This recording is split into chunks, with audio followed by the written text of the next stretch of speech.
Okay, here we have a Singer 338. It's different from the 337 in that it has a place to put in assorted stitch cams. This one was made in Great Britain.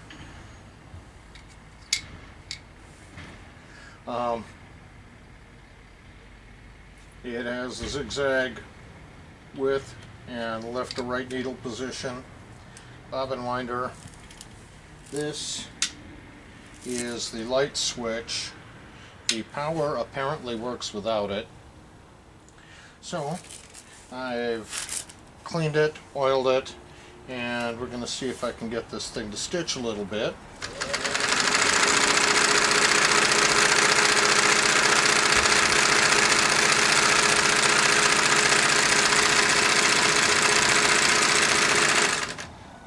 Okay. It looks like the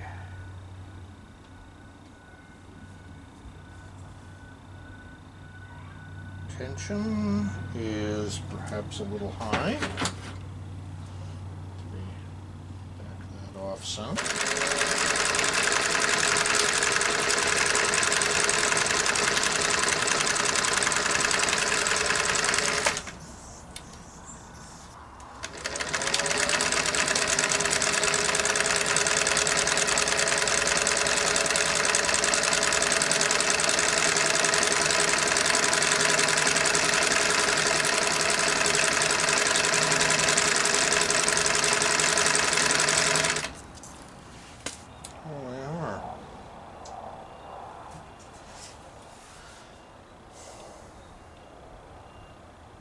All right, I would say this is good to go.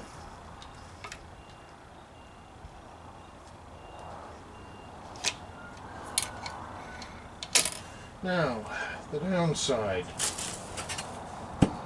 I do not have a base for this machine.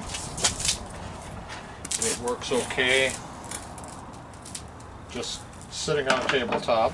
If you have a cabinet you want to put it in, that's nice too. Have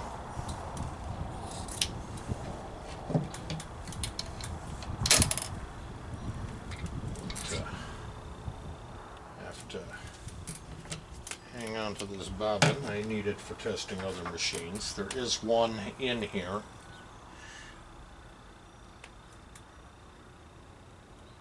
I replaced a missing spool pin, so it has both of them now. They are plastic.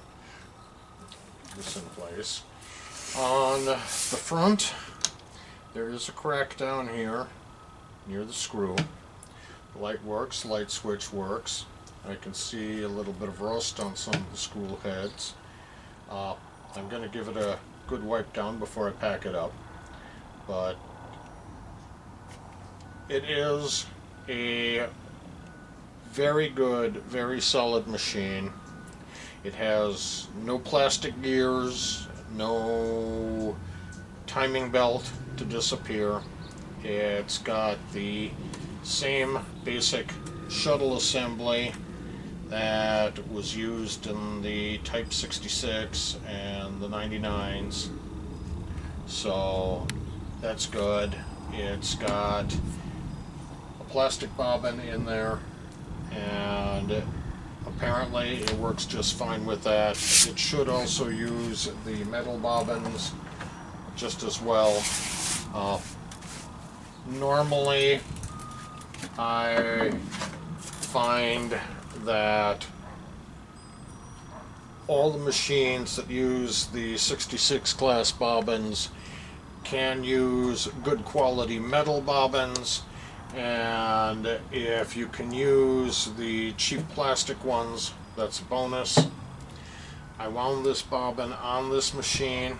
It does not appear to have an automatic kick out when it's full, so you do need to keep an eye on it.